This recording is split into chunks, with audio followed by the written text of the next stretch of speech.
reencarnação nós começamos a entender os porquês das coisas.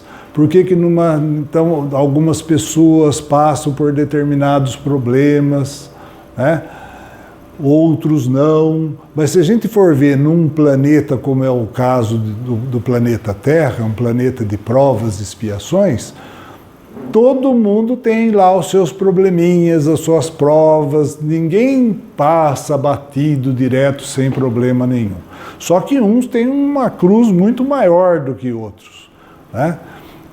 Para uns acontecem coisas, né, mais problemas maiores, dificuldades maiores, enquanto que outros ainda passam por uma vida mais ou menos sossegada. Mas todo mundo, ou é um problema moral, ou é um problema físico, ou é um problema financeiro. Uma hora você está numa posição financeira, outra hora você perde, e assim por diante. Então a reencarnação é que vai explicar para a gente essas diferenças. Enquanto que uma encarnação só, uma vida só, aí não tem como a gente justificar essas diferenças. Então, pela unicidade das existências, a justiça divina se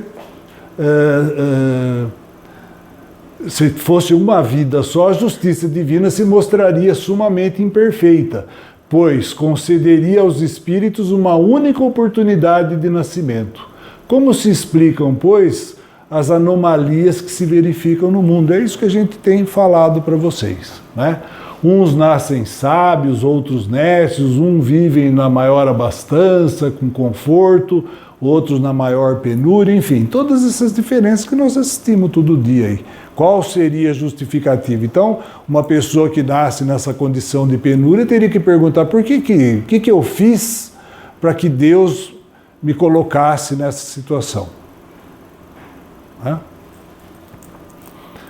Essa situação se agravaria ainda mais considerando que o criminoso não teria uma oportunidade de se arrepender e se modificar. Uma vez criminoso, pronto, estava definido para o resto da eternidade, né, aquela situação, sem possibilidade de ele se arrepender e se modificar. Então a gente começa a pensar, puxa, mas que pai é esse que não permite, né, que o filho se recupere? Quantas famílias não têm filhos que trazem problema, mas que uma hora a ficha cai, se recupera, né, passa a ter uma vida mais equilibrada? Então, como que Deus, que é um pai amoroso, né, a bondade infinita, não concede essa possibilidade para os seus filhos? Uma vez criminoso, está decidido, está definido, é criminoso para a eternidade. Não é pouca coisa, né? É para a eternidade toda.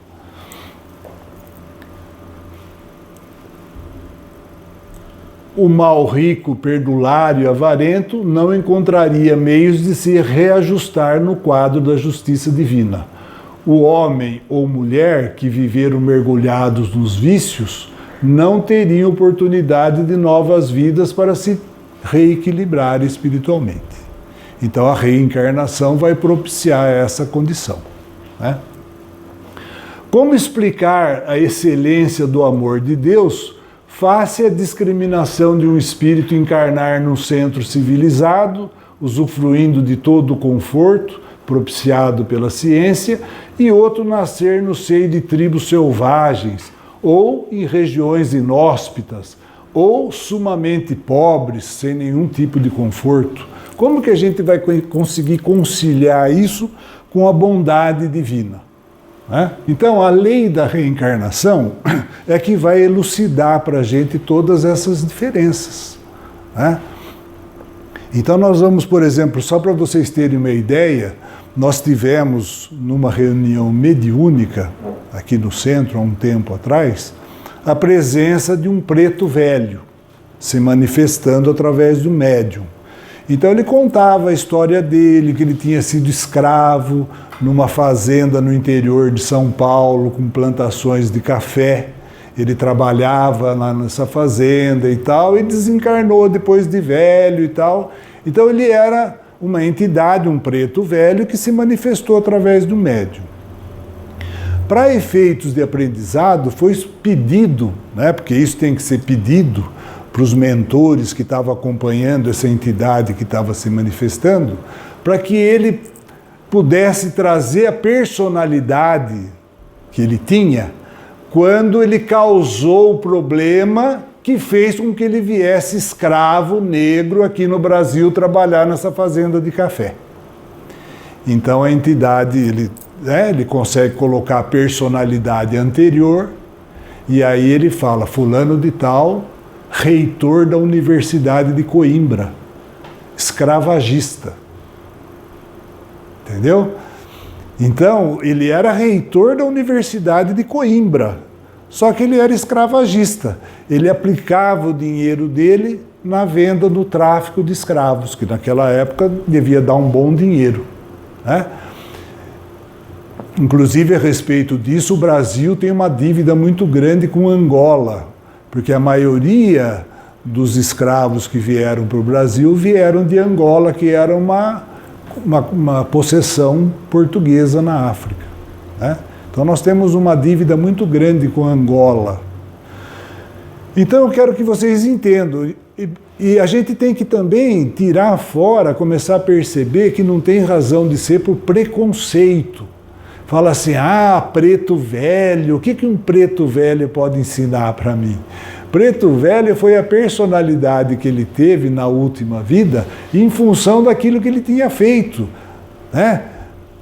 Então, se eu sou um escravagista, que eu vendo pessoas para trabalhar como escravo no lugar, nada melhor para eu sentir o que é isso do que vir fazer uma vida como escravo, negro escravo, né? Mas o ser espiritual traz toda a bagagem, o conhecimento dele. Você não perde o conhecimento, né? O conhecimento, por sinal, é a única coisa que a gente não perde, a moral e o conhecimento. O resto de bens, de coisas que você pode achar que tem, vai ficar tudo aqui. O que a gente vai levar para outra dimensão quando a gente desencarnar? O que nós conseguimos acrescentar de conhecimento e de moral. Entenderam isso?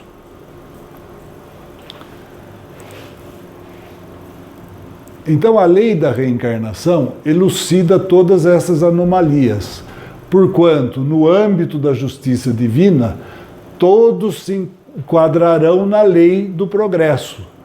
Todos terão novas vidas, para que nelas se processe os reajustes necessários para a retomada do caminho reto que leva a Deus. Então, na reencarnação, é onde nós temos a oportunidade, então, de refazer os erros que nós cometemos nas vidas anteriores.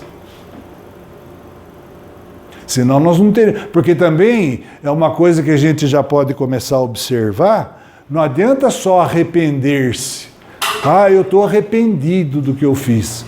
Eu estou arrependido de ter tirado você do seio da sua família e trazido para cá para ser uma escrava. E aí? Aí pronto, tá bom? Estou só arrependido, beleza? Não, nós temos que acertar as contas.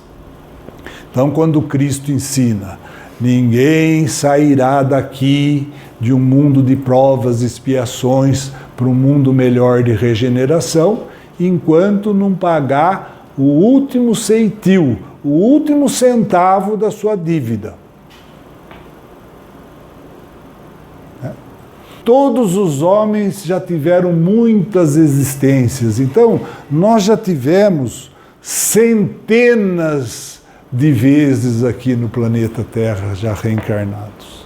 Centenas, porque somos nós mesmos que estamos fazendo esse processo evolutivo desde o mundo primitivo, quando a gente estava na forma ainda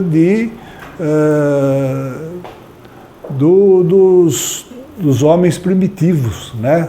Dos hominídeos, que segundo a ciência hoje, esse período evolutivo, né, desde do macaco até o Homo sapiens, levou mais ou menos 3 milhões de anos. né? Então nós somos aqueles trogloditas lá de trás, que vamos voltando, voltando. Eu acho que em 3 milhões de anos de evolução dá para vir bastante vezes aqui, não é verdade? Não tem falta de tempo, porque às vezes as pessoas falam, como que eu vim centenas de vezes? Parece que o mundo começou ontem, não foi há 2.000, 3.000, 4.000 anos, não. O homem primitivo, né, fazendo a sua caminhada evolutiva já no reino hominal, tem 3 milhões de anos. Então, nesse período, nós tivemos oportunidade de reencarnar centenas de vezes. Então, todos os homens já tiveram muitas existências, pois é indubitável que não poderão atingir o estado de pureza numa só vida terrena, geralmente cheia de percalços e de obstáculos de toda sorte. O número de reencarnações não é o mesmo para todos os espíritos, porquanto depende do esforço que cada um faz em prol do seu aprimoramento moral e espiritual. Então é como se fosse numa classe mesmo. Você tem aqueles alunos que são mais aplicados, que se dedicam, que estudam, e aqueles que não querem nem saber. Então você pode ficar marcando passo, repetir 1, 2, 3 vezes, né? Enquanto que outro... Então o número de encarnações não é igualzinho para cada um de nós. O estágio evolutivo que cada um atingiu também não é o mesmo. Então, nessa condição que nós estamos vivendo de humanidade hoje, num planeta de provas e expiações, nós temos uma gradação muito grande, né? Uma diferença muito grande de nível evolutivo, tanto moral quanto intelectual, dos indivíduos encarnados. Não está todo mundo na mesma condição. A cada nova existência, o espírito dá um passo adiante na senda do progresso. Basta a gente imaginar o homem primitivo que vivia nas cavernas, que fazia aquelas ferramentas com pedra, depois a era do metal e tudo. Porque não dá para dar um passo daquela machadinha de pedra, você voltar para um celular, para uma nave espacial, para ir para a Lua, não dá. Então a coisa tem que ser gradativa, vocês perceberam? Então a gente vai, um dia você... É como na escola, você não sai do primeiro ano e vai para o último da faculdade. Você está no primeiro ano primário, você está no primeiro ano primário. Você tem que passar todo o curso primário, que não é mais primário, agora é primeiro grau, segundo grau, tal, até você chegar no nível universitário. E daí ainda tem que ir para frente, fazer mestrado, doutorado, docência, e assim por diante. Então, a cada nova existência, o espírito dá um passo adiante na senda do progresso. Uma vez que chega a ficar livre de todas as impurezas, não terá necessidade de novas vidas corpóreas. Então, nesse processo evolutivo nosso, vai chegar uma hora aqui que nós não vamos precisar mais reencarnar. Nós não vamos precisar mais voltar para cá, né? Então, se nós não vamos precisar mais reencarnar, não vai mais existir diferença entre homem e mulher. A tendência do processo evolutivo é a gente passando várias encarnações, ora como homem, ora como mulher, para pegar as oportunidades de acontecimento dos dois tipos que nós temos de gênero. Quando chegar lá na frente, nós não vamos mais reencarnar, não tem mais diferença entre homem e mulher. Os espíritos puros não tem diferença, não tem gênero, não tem espírito masculino ou feminino, tem espírito puro, acabou. Essa dualidade ainda de homem e mulher, quente e frio, dia e noite, né? Saúde e doença, são coisas necessárias para o nosso aperfeiçoamento na fase evolutiva que nós estamos. Então é mais ou menos assim, no primeiro grau o curso é esse. Certo e errado. Lá na frente não mais. Não vai ter mais essa diferença. Daí você começa a enxergar, né? Não tem questão de minha alma gêmea, que eu vou fazer o meu processo evolutivo junto, não tem nada disso. Né? Numa fase, num período, você pode ter espíritos mais afins que vão junto com você, mas lá na frente acabou, não tem diferença nenhuma. Mas é lógico que nós estamos longe disso ainda, né? Milhões de anos ainda longe dessa situação. O que se pode dizer é que as encarnações sucessivas variam de espírito para espírito e são muito numerosas, porquanto o progresso é infinito. Então, é interessante porque nós vamos nesse processo de reencarnação, até chegar aqui, ó. Quando chega aqui, mundos angelicais, né? Você já é um ser angelical, aí não tem mais, daqui para lá já não tem mais reencarnação. Você pode voltar para um lugar, reencarnar naquele lugar, para uma missão, mas não por necessidade. Então vamos pensar um pouquinho, né, no espírito mais evoluído que já pisou aqui no planeta Terra.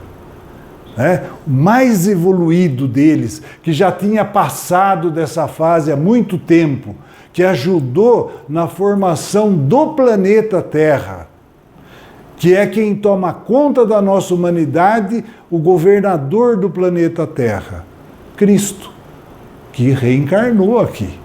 E para reencarnar aqui, ele teve que passar por uma série de processos. Esse foi o espírito maior que já esteve aqui, não existe outro. Nem próximo. E muitas vezes a pessoa acha que Cristo, Filho de Deus, parece um pouquinho melhor que nós e tal. Imagine. A comparação de Cristo com a gente é nós e o vírus do Zika. Nós somos o vírus do Zika.